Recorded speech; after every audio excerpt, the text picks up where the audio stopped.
Hey everyone, Romain here. Today I want to talk about F1 steering wheel. But before we go into that, don't forget to subscribe, to like, to leave me a comment so I can read them and come back to you. We can have some fun.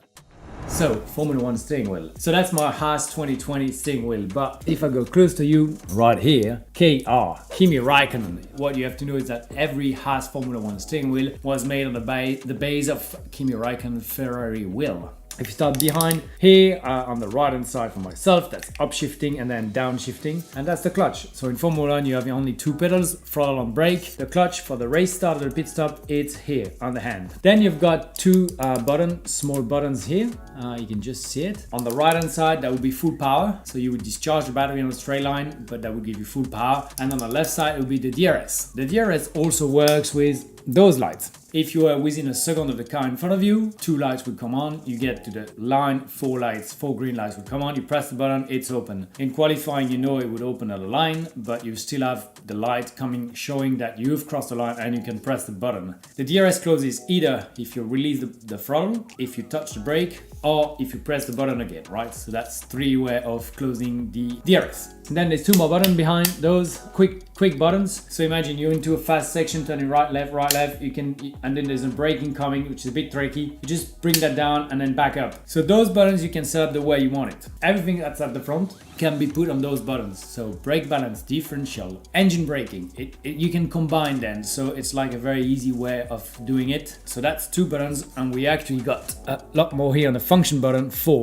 So that's another 4, kind of the same thing, but a little bit more harder to access. So you would use it for like a big straight line with a big braking at the end and then another straight line. So you have the time to rotate and go to function 1, 2, 3 or 4, right?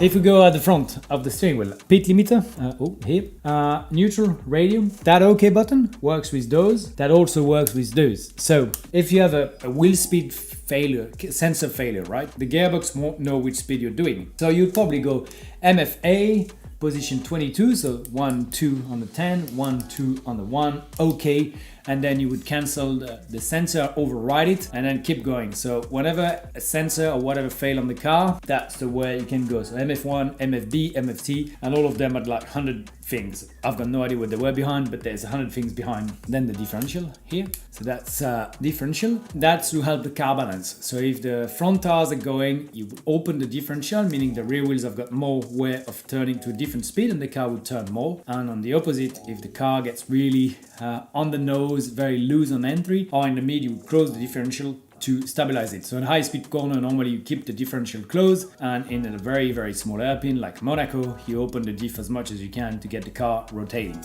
Then if we keep going, we've got a SOC, state of charge. So that's how much battery you want to recharge a lap. Typically in qualifying, you would put stock 1, and that's 1 lap of battery. If you wanted to do 2 laps, you put stock 2, and then in the race would be 6 or 7, and that's sustainable. That means every lap you burn and charge the same amount of battery. Then we had brake temperature here, brake shaping here.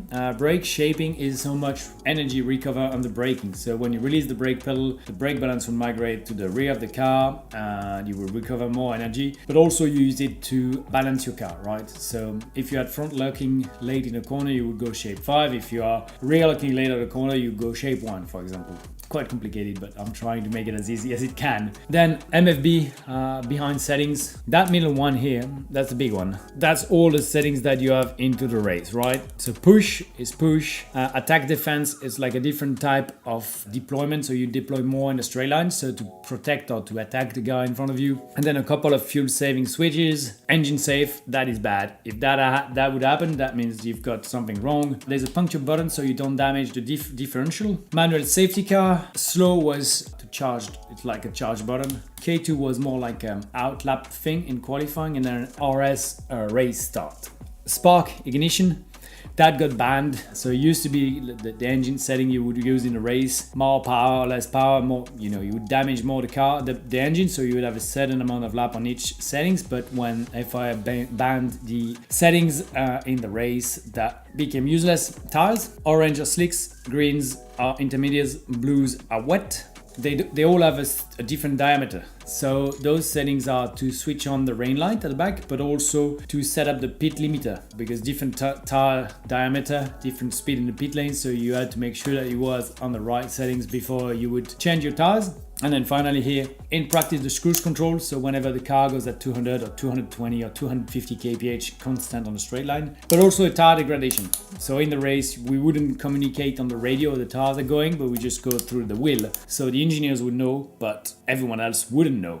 So that was a way to hide it. Charge button here in qualifying, you would charge the battery, do a fast lap, and then charge the battery on the next lap, go again. In button, that's a pit confirm to understand, to let the team understand that you have understood the message that you need to pit now. Pump, that was an engine setting, getting a pink pump working. And drink, that's for the driver. You know, there's a small pump in the car with a tube coming through your mouth, and then when you were thirsty, you would push that button and you would get some fluid coming in. Basically, all those buttons can be changed, can be modified, colors, shape. When you get to a new team, you learn about those buttons and you learn where they are, and you can make changes. So that's why every steering wheel is a little bit different between teammates, because some may like buttons at a certain position and some may like buttons on another position. But basically, that's the wheel I was using in 2020. It was very similar to Kevin Magnussen. I think I showed you as much as I could. Probably gonna be told off for doing that, but I really wanted to share that with you guys. I think it's great. Make sure that you leave me a comment if there's anything more you want to know. I'm not sure I can tell anything more, but happy to try to. Hope you enjoyed it and can't wait to see you in the next video.